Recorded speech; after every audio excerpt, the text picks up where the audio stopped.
BRICS की शुरुआत जो थी वो 2009 से हो रही है। ब्रिक्स की शुरुआत कब से हुई? 2009। ब्रिक्स एक्चुअल में शॉर्टकट नेम है Brazil, Russia, India, China, South Africa. America कहता है अगर कोई भी ईरान से व्यापार करेगा हम उसको डॉलर ही नहीं देंगे। इन लोगों ने, ब्रिक्स वालों ने शुरू में कहा कि हम लोग तो बस बिजनेस के लिए बैठ रहे हैं। 4-10 साल बैठते बैठते ना लॉकडाउन हुआ में सब निपटा दिया। अब यूरोप, इसी यूरो की तरह पे हम लोग क्या ला रहे हैं? ब्रिक्स ला रहे हैं। ब्रिक्स की शुरुआत जो थी वो 2009 से हो रही है। ब्रिक्स की शुरुआत कब से हुई है? 2009।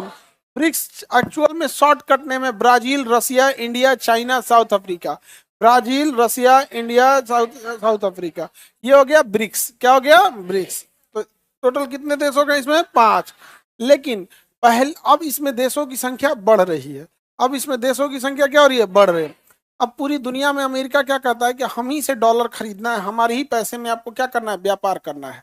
इसलिए लोगों को अमेरिका का एक भय रहता है कि अगर ये डॉलर देना बंद कर देगा तो मेरा व्यापार बंद हो जाएगा, जैसे रूस से। लेकिन आज हम लोग रूस से व्यापार रुपया और रूबल में कर रहे हैं। इसलिए अमेरिका ना रूस को कुछ कर सकता है ना इंडिया को कुछ कर सकता है।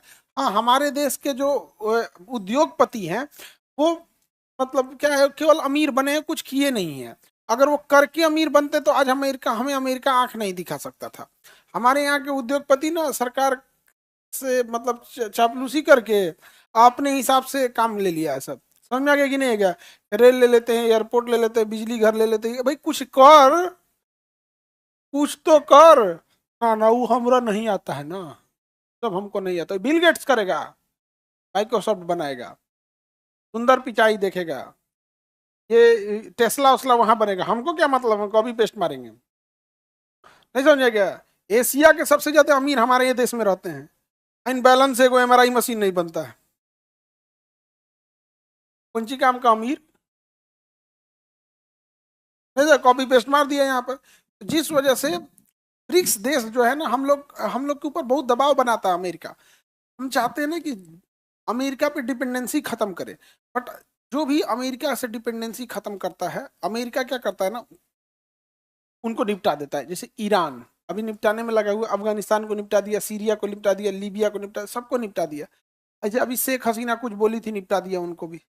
तो अभी हम लोग ना इंडिया इंडिया में हम लोग लड़ रहे हैं। अमेरिका इसे शतरंज खेल रहा है पूरी दुनिया में। इसे इतना डेवलप्ड हो गया अमेरिका जिसका कोई हद नहीं।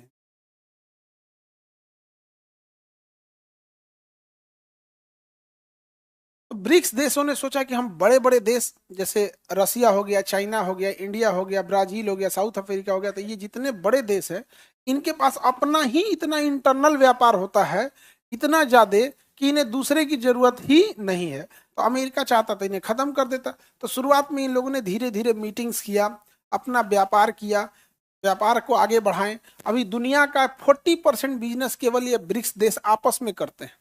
पूरी दुनिया में जितना व्यापार होता है उसका 40% आपस में कौन करता है? ब्रिक्स। अब 30% व्यापार जो करते हैं वो यूरोपीय यूनियन कर देते हैं। अब यूरोपीय यूनियन ने अपनी मुद्रा बना दी यूरो। अब डॉलर से डिपेंडेंसी खत्म, अमेरिका घुसिया, कोई मतलब नहीं। जिस दिन ये ब्रिक्स वाले अपने मुद्रा लाए, सब ब्रिक्स करेंसी, उस दिन 40% व्यापार अमेरिका से चला जाएगा। अमेरिका तहस नहस हो जाएगा। लेकिन अमेरिका इसके लिए भी कुछ ना कुछ जुगाड़ लगाते रहता है। लेकिन यहाँ नहीं हो पाएगा क्योंकि कलेक्टिव रिस्पॉन्स है यहाँ पर ब्रिक्स देशों का। कब बना था? 2000। हाँ, बाद में इसे साउथ अफ्रीका को भी जोड़ा गया था 2010 में। तो उस समय इसका नाम ब्रिक था।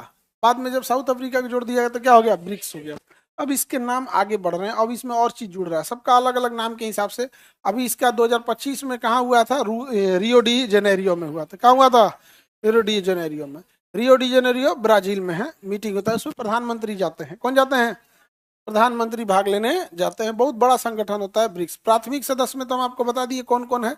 अब इसमें दो नामे है प्राथमिक सदस्य के नाम पर, इसका ब्रिक्स। सारे देशों का नाम अलग है। तो 45% मार्केट वाले अगर साइड हो गए और यूरोपीय यूनियन वाले पहले साइड हैं तो अमेरिका अलग थलग पड़ जाएगा। ये अमेरिका का फ्रस्ट्रेशन है, वो धमकी दिखा रहा है। और जितना और धमकी दिखाएगा उतना हम लोग को और ज्यादा जरूरत है इंडिपेंडेंट हो जाने का। अगर हमारे पास अमेरिका की करेंसी खत्म है, फिर टेक्नोलॉजी बच गया। अमेरिका के पास क्या हो जाएगा? टेक्नोलॉजी। वहां पे टेक्नोलॉजी ही जिंदा रह सकते क्योंकि आबादी कम है। आबादी कम है जिस वजह से वहां प्रॉस्पेरिटी ज्यादा है, खुशहाली ज्यादा है, अमीरी ज्यादा है। तो अमीर आदमी क्या करता है, नौकरी नहीं करता है, फिर वो बिजनेस करेगा, कोई नया नया आइडियाज लाएगा, ये सब चीजें करके। हाँ, अब इसके सदस्यों की संख्या बढ़ रही है, मिस्र कह रहा है हमें भी शामिल कर लो, तो कहेंगे आ जाओ, कोई दिक्कत नहीं है। मिस्र भी अफ्रीका में बहुत बड़ा रोल निभाता है, क्योंकि पूरे अफ्रीका कॉन्टिनेंट की अगर बात करेंगे तो पूरे अफ्रीका महाद्वीप में एक मिस्र है, यहाँ पर इजिप्ट, और एक है साउथ अफ्रीका। यही दो तो थोड़ा सा डेवलप है सब इसमें, बाकी कोने काम के हैं सो कोनो, बाकी तो बस जनसंख्या गिनने के लिए है सब यहाँ। हाँ, इथियोपिया मिस्र के बगल में है तो भी आ जाएगा। एगो अल्जीरिया बचेगा, अल्जीरिया को भी ले सकते हैं, लेकिन हो गया तो अब पूरा अफ्रीका महाद्वीप आ गया। मेन व्यापार यही करते हैं सब। ईरान भी कह रहा है कि भाई हमें ले लो, अमेरिका तो सबसे ज्यादा ईरान को टॉर्चर किया है, ईरान को पूरी तरह से उसकी मुद्रा पे ही बैन लगा दिया, कहता है कि ईरान से कोई सामान मत खरीदो, कोई इसे खरीदता नहीं है। लेकिन जब ब्रिक्स में शामिल हो जाएगा तो कहेगा भाई हम लोग आपस में खरीद लेंगे, हम आपस में क्या कर लेंगे, खरीद लेंगे। अमेरिका कहता है अगर कोई भी ईरान से व्यापार करेगा तो हम उसको डॉलर ही नहीं देंगे, डॉलर नहीं देंगे। लेकिन अगर ब्रिक्स में आ गया तो व्यापार भी कर लेगा, और डॉलर मत दो, वो ब्रिक्स के करेंसी में क्या कर लेगा, व्यापार कर। जैसे भारत सरकार कल को कह दे किसी को, कोई अगर इससे इसके दुकान से कुछ चीज खरीदा, उसका आधार कार्ड पैन कार्ड हम बंद कर देंगे, चल जाएगा बाहर। किसी दुकान को अगर बंद करना है तो तुरंत बस इतना कह दे, इस दुकान पे कोई भी ग्राहक दिख गया, उसका पैन कार्ड आधार कार्ड बंद कर दिया जाएगा, कोई जाएगा उस दुकान पे। अमेरिका यही करता है, समझ में आ गया कि नहीं आ गया। लेकिन अगर ब्रिक्स देश आ गया तो दिक्कत खत्म है। अमेरिका ब्रिक्स को ना बहुत हल्के में ले रहा था, और इन लोगों ने, ब्रिक्स वालों ने शुरू में कहा कि हम लोग तो बस बिजनेस के लिए बैठ रहे हैं। 4-10 साल बैठते बैठते ना लॉकडाउन में ही सब निपटा दिया सब। दुनिया इधर थी ना, तो लॉकडाउन ने क्या कर दिया, निपटा दिया। अभी इसमें ईरान भी आ रहा है, यूएई भी आ रहा है, इंडोनेशिया भी आया है। तो अभी जिस दिन पूरा ब्रिक्स बड़ा हो जाएगा ना, उस दिन ये बहुत बड़ा दबदबा बना देगा। आगे बढ़े। सदस्य देशों के बीच आर्थिक, राजनीतिक और सांस्कृतिक सहयोग को बढ़ावा देना है। मेन होता है अर्थव्यवस्था। क्या होता है, अर्थव्यवस्था सबसे बड़ी चीज होती है। अब देखिए ब्रिक्स बैंक बनाया गया है, अमेरिका का दबदबा है वर्ल्ड बैंक में, वर्ल्ड बैंक में है कि नहीं है, अमेरिका का दबदबा वर्ल्ड बैंक में है। और एशियन डेवलपमेंट बैंक में चाइना का है, एडीबी में अमेरिका का, एशियन इंफ्रास्ट्रक्चर इन्वेस्टमेंट बैंक में चाइना का है, समझे। तो अगर किसी का रिलेशन अमेरिका से खराब होता है तो वर्ल्ड बैंक उसे लोन देती है। वर्ल्ड बैंक किसको लोन देगा, ये लोन वोटिंग पे डिपेंड करता है। आईएमएफ लोन देगा नहीं। तो अमेरिका, चाइना ने एक बैंक बना दिया AIIB। अब लोग हम अब वर्ल्ड बैंक से ज्यादा किसके पास चल जाते हैं, AIIB के पास। उसके बाद अभी ये सारे देश मिलके बना रहे हैं ब्रिक्स बैंक। कौन सा बैंक, ब्रिक्स बैंक। अब जितने छोटे देशों को पैसा की जरूरत है किससे ले लेगा, ब्रिक्स बैंक से। अब ब्याज देगा तो ब्रिक्स बैंक की सैलरी भी होगी, एक्स्ट्रा पैसा बैंक के पास बचेगा यहाँ पर, तो ब्रिक्स बैंक रहेगा। तो अभी हम लोग क्या बना रहे हैं, ब्रिक्स बैंक। ब्रिक्स बैंक कब बना था, 2015 में। यहाँ मुख्यालय इसका कहाँ है, संघाई, मुख्यालय संघाई में है यहाँ पे। अभी इसके अध्यक्ष हैं ब्राजील वाले। और आगे बढ़ जाए, ब्रिक्स बैंक समझ में आ गया। क्यों अमेरिका को टक्कर देने की क्षमता अगर किसी में है तो केवल और केवल ब्रिक्स में, और कोई टक्कर नहीं दे पाए। एक और कंट्री था जो ब्रिक्स में लेने को मना कर दिया, पाकिस्तान भी कर रहा था हम भी ब्रिक्स में आए।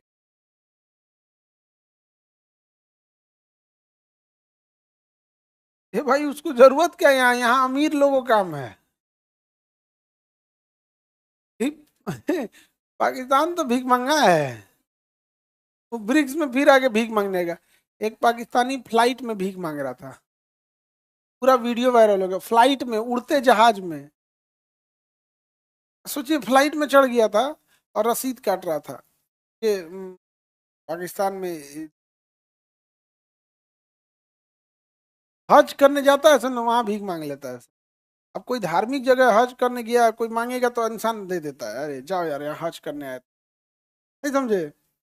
भीख मंगो को किस में आना है, ब्रिक्स देश में आना है। तो हमको लगता है ब्रिक्स समझ गया, ईंटा जोड़ाई, ब्रिक मतलब नहीं होता ईंटा जहाँ जोड़ाया जाता है, तो सोचा होगा कि यहाँ ईंटा उटा जोड़ना है, हम भी चलते हैं। ब्रिक्स देश में, हालांकि उसे नहीं लेना चाहिए। और उसकी पैरवी कौन कर रहा है? चाइना से लिया जाना चाहिए, लेकिन उसे हालांकि आ जाएगा ब्रिक्स में वो भी, अब पूरे ब्रिक्स को डिस्टर्ब करेगा।